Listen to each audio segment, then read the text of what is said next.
attention.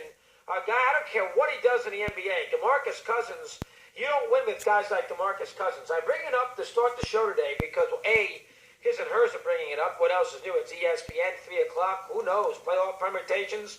What has to happen with Indianapolis for them to get in, or Detroit, or the Giants? I don't know, but I do know we'll break down NBA basketball. But in this case, we'll start there, and we'll get into it a little bit with Cousins, who is a player that gets a lot of attention for somebody who has never, ever won a thing in his life. And forget about Kentucky. He didn't win there either, but he's never won a thing in his life. And he can score all the points he wants. Last night he had the double nickel. He can do all the things that he wants to do, throw mouthpieces. He got fined $50,000 for that. He obviously had major issues with Sacramento Bees' Andy Ferrillo because they had some issues not too long ago when Ferrillo, I guess, wrote about Cousins' brother, who, by the way, is in the developmental league, so he's fair game, and about the fact that Demarcus Cousins got himself in trouble.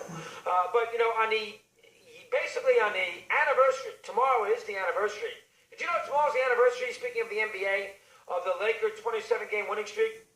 At the time, it got to be 33, but the 27th win in 1971-72 came on this date, or tomorrow's date, in NBA history. They beat the Bullets, you know, probably their 5th game in as many nights in Baltimore, to win their 27th in a row, which established a new team franchise record, which was held by the old 1916 New York Giants, who won 26 in a row. And the Lakers broke that record, obviously went up to win 33 straight. They went from 6-3 to 39-3. That streak was snapped on a Sunday afternoon ABC in Milwaukee, where the Bucks beat the Lakers, and Kareem went after Happy Hurston, and Wilt Chamberlain intervened, and that got to be a very messy situation at the old Mecca. That is basketball. That is centers. That is basketball. Wilt, say what you want about Wilt. I mean, he couldn't make free throws, and at times you wondered about his intestinal fortitude of big spots.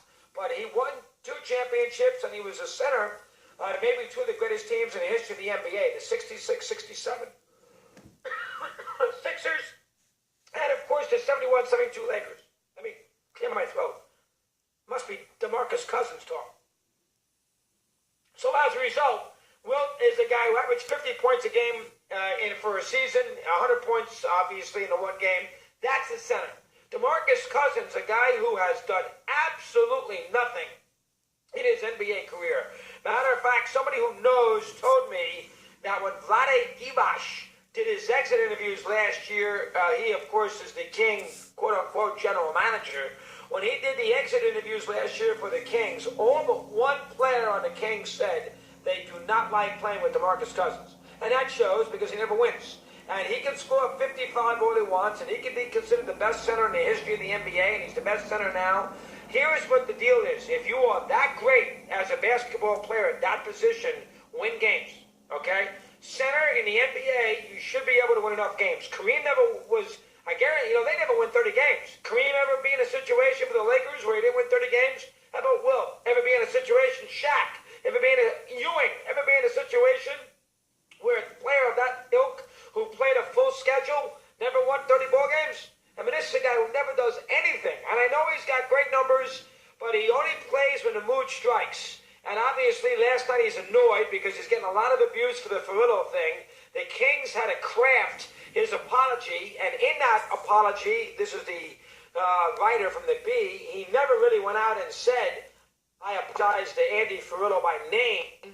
He basically laid low and just said, I have to be better in handling my actions, blah, blah, blah, blah, blah. Here's about Demarcus Cousins. If you're Sacramento, you get a more team as quickly as you can. The talent goes a long way in the NBA, but he's very difficult to deal with. It's obvious that the team does not like the players on that team do not love playing for him. George Karl couldn't stand him. Michael Malone couldn't stand him. Dave Yeager is not going to take too long. He's not going to be able to stand him either. He doesn't win. And, listen, he got out of Kentucky quick. I know that Calipari had him. The bottom line with Demarcus Cousins is, for a center of this ilk, where you are that dominant, and he is, he scores 30 points a game, 15 rebounds. I mean, that's, in this day and age, I understand it's a different sport than it was back 40 years ago, but those are still excellent numbers. And his team, forget 500, forget playoffs, forget 8th seed. That team never is even competitive in a long part of the regular season. He wins 32, 33 games a year. Again, he plays when the mood strikes, and he doesn't lift anybody up on his teammates. Nobody is inspired by being on his club. He's a tremendous talent, but nobody is inspired by playing with him. And if you're the Sacramento Kings, I would sell off so fast you wouldn't know it hit you. I wouldn't wait for his development. I wouldn't wait for his character development. I wouldn't wait for his, for him to grow up. I'd say, you know what? Let's get him the hell out of here. Get a draft pick, get a player, and let's start fresh. Might take 4 or 5 years, but you got your arena. You have a beautiful, upstanding arena. You are not winning with Demarcus Cousins. They're 10 and 17 this year in the NBA. Now, I understand it's a different game. Harden can dominate. In the old days he couldn't. Centers did. And now, obviously, the guards do. So I get that. He's 10 up, 17 down. And he can score 55 until the cows come home.